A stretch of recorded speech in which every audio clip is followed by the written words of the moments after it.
Fast approaching na ang UAAP Season 87 Volleyball Finals, both men's and women's division. And let's be honest, busog na busog tayo sa season na to. Hindi lang dahil sa mga intense at thrilling na laban, kundi pati na rin sa mga stare-downs, showdowns, at swag moments na talaga namang pang-viral. Kaya bago tuluyang magtapos ang season, balikan natin ang ilan sa mga most unforgettable at most replayed moments on and off the court. Ito na ang viral moments in UAAP Season 87 Women's and Men's Volleyball Edition, Part 1. First stop, slay moment ni Kennedy Batas.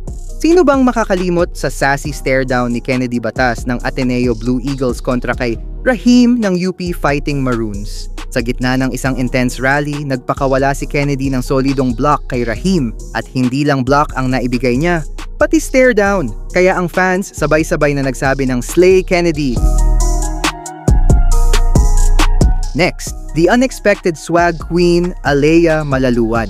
From men's to women's, punta naman tayo sa reigning queens ng swag, DLSU Lady Spikers. Pero this time, hindi si Thea Gagate or Angel Canino ang bida, kundi ang tahimik pero palaban na si Alea Malaluan.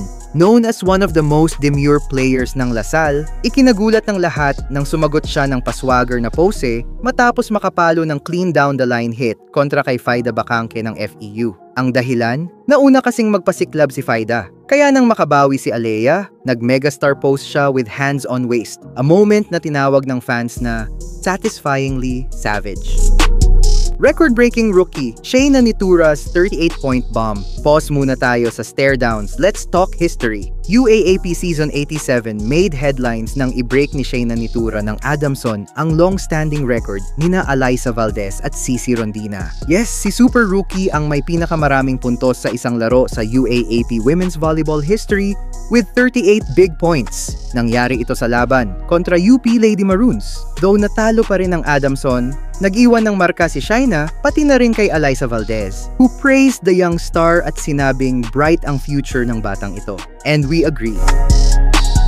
Ibang-iba ang college, the Bella Belen interview. Dahil napag-usapan na rin si Nitura, let's throw back to that viral interview ni Bella Belen kung saan may advice siya para sa Adamson rookie. Aniya, ibang-iba ang college sa high school, which fans interpreted as a challenge. Kasi yun, bata pa siya and first time niya sa UAAP Collegiate.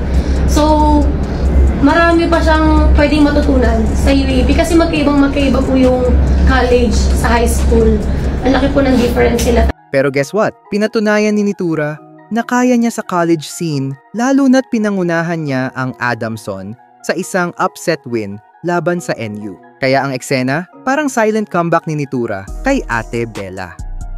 And that's just part 1. Marami pa tayong must-see, must-replay, and must-discuss moments na pag-uusapan sa part 2 ng series na ito. Kaya abangan mo yan. Ikaw, anong UAAP Season 87 moment ang tumatak sa'yo? Comment down below and let's talk about it.